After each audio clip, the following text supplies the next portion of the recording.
My reaction to the WHO announcement is really grounded in the meaning to us all of the term pandemic. There's a formal epidemiological term, which is an epidemic that's covering many parts of the globe, and in that sense, COVID is still a pandemic. It's an infection, but it's moving from essentially a new threat to something that we are learning to live with. If you think of the pandemic as something that requires a concerted set of quite extraordinary measures from governments and individuals to be able to manage it, then I think the pandemic ended when Omicron showed up last year. Because very soon, if you look at the institution of social distancing mandates or other efforts, within a couple of months of Omicron showing up, there were very few mandates left in the world. And so in that sense, I think the WHO announcement is appropriate and perhaps might have come 6 months ago as well, reflecting that change from living with the disease as opposed to an emergency response to the disease. Because we're changing the sort of the way we describe COVID from being a pandemic to a disease that is present does not mean it is benign. It is actually still a very major threat to the elderly and to those with comorbidities. And I think it's very important that we adopt the mindset, each individual, and then for certain communities at risk, of managing immunity. Because we can get immunity from vaccination. That's the safest way to get immunity, but it wanes. You can get immunity from infection. That also wanes over time. And so roughly speaking, at about 6 months since your last infection or vaccination, immunity against severe disease is still pretty good. It's still, high 80% as far as we can tell, but it may well start to decline quite a bit more after that point. And so very important to get a booster if you're in an at-risk group to maintain that immunity if you haven't been vaccinated or been infected in the last 6 to 10 months, let's say. Now, we also should remember that vaccination and past infection isn't really going to protect you from getting sick. It's the main thing it does is protects you from having severe illness, going to hospital or dying. And so that's also part of learning to live with COVID and managing the important thing, which is immunity against severe disease.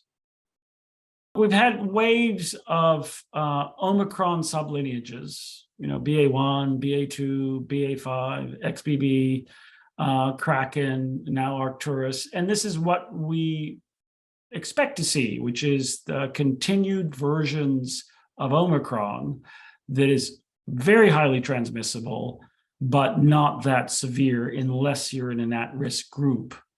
And in some sense, this turnover of variants is what we expect to see. It's much better for us all than a completely new variant that replaces Omicron and might go back to being more severe.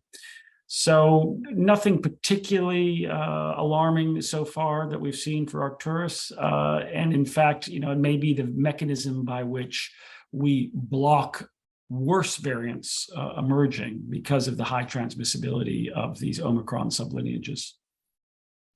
We need, as a local, national, global community, to make sure that the surveillance around the world to detect a bad version of COVID, if it does occur, as early as possible is paid for and sustained, because that's going to be a critical part of protecting ourselves against what we hope is a low probability, but still a distinct risk that we go back to a more severe variant that is very transmissible and catch us all off guard. And so that's the most thing. Maintain our vigilance. And the way we do that is by encouraging governments to invest in good, active surveillance and transparent reporting to the world.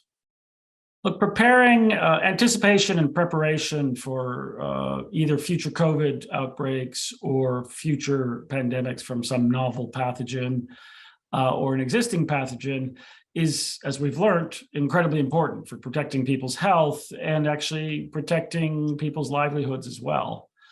Are we in a better place than we were for COVID?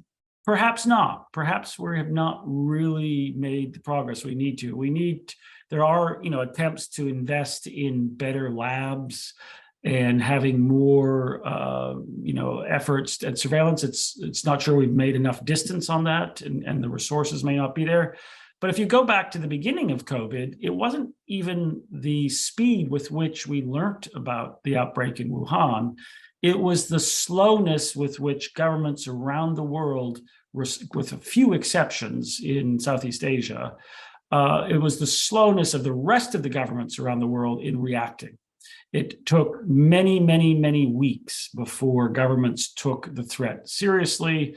If they had acted earlier, it would have been, we could have avoided potentially a lot of the deaths that did occur. And the tricky part here is that there are infectious disease potential threats emerging every day.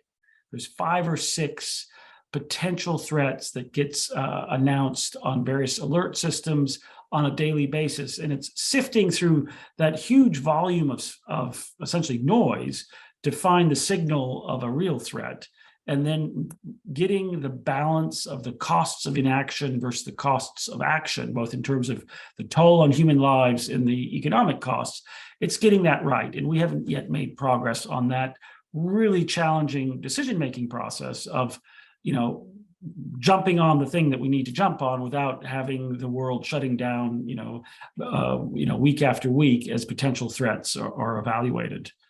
And lastly, I think we need to make sure that we continue investing in the tools that will allow us to respond quickly if and when a new pathogen emerges. The innovations in diagnostics, the innovations in how we make vaccines, the innovations in antivirals as examples, where we could have a better set of tools that we could then react even more quickly than we did for COVID-19.